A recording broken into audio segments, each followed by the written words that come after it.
Mateus 14, 26 e 27 diz assim: E os discípulos, vendo-o andar sobre o mar, assustaram-se, dizendo: É um fantasma! E gritaram com medo. Jesus, porém, lhes falou logo, dizendo: Tende bom ânimo, sou eu, não temais. A primeira parte do capítulo 14 de Mateus relata um milagre muito conhecido de Jesus: a multiplicação dos pães e dos peixes. Após esse milagre, Jesus compeliu a seus discípulos a embarcar no barco e passar adiante dele para o outro lado do mar da Galileia. Depois de despedir-se da multidão, ele subiu ao monte a fim de orar sozinho. Caindo a noite, lá estavam os discípulos sozinhos no barco. Quando já estavam muito distantes, o vento contrário começou a assustá-los. A certa altura da noite, enfrentando grandes ondas, Jesus lhes aparece andando sobre as águas. As ondas estavam acirradas e eles temeram muito. Pensaram que se tratava de um fantasma. Mas Jesus se revela aos discípulos, e Pedro, com um ato de ousadia, pede ao Senhor para que ele também andasse sobre as águas. Então, descendo do barco, andou por sobre as águas e foi ter com Jesus. Porém, vendo a força do vento, tirou seus olhos de Cristo, ficou com medo e começou a afundar. O milagre da multiplicação nos mostra que a maioria das pessoas está aguardando algo que os possa alimentar em sua alma e em seu espírito. Jesus pode fazer tudo isso.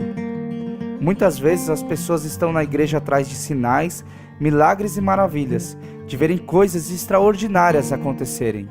E por mais que esperar e crer em receber o milagre seja uma coisa muito boa, a atitude de Jesus depois disso nos mostra que isso não é o suficiente para nos tornar verdadeiros discípulos e servos dele.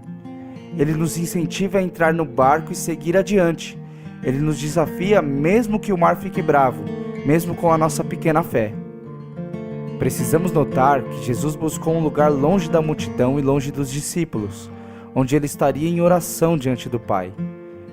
Ele vivia em constante oração.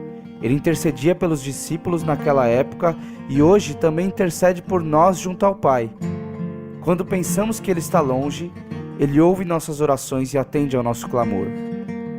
Mesmo sendo Filho de Deus, Jesus estava como homem, assim como nós, como alguém que dependia do Pai.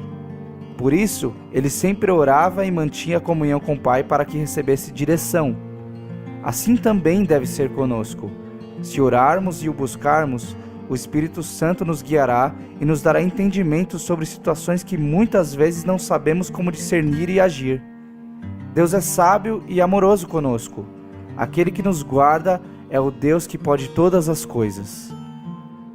Pedro foi ousado em pedir para ir ao encontro de Jesus e, enquanto olhou para ele, andou sobre as águas. Mas quando olhou para as circunstâncias adversas, começou a afundar e saiu da realidade do milagre. Olhar e caminhar na direção de Jesus nos faz ir muito além das nossas possibilidades naturais, da nossa pouca fé e visão. Com o foco na palavra de Deus, andamos sobre as águas e vencemos as circunstâncias que muitas vezes são adversas para o homem, mas não para ele. Ele nos leva para outra margem, para onde nem sonhamos ou imaginamos. Esse é o Deus que nos conduz. Jesus é o nosso exemplo, a nossa força e a fonte da nossa fé. Se tivermos o nosso foco em Jesus, em ser parecido com Jesus e confiarmos plenamente nele, tiramos os nossos olhos das circunstâncias e fechamos os ouvidos para aquilo que o mundo nos diz. Só assim poderemos andar em verdadeira fé e caminhar sobre as águas. Deus abençoe.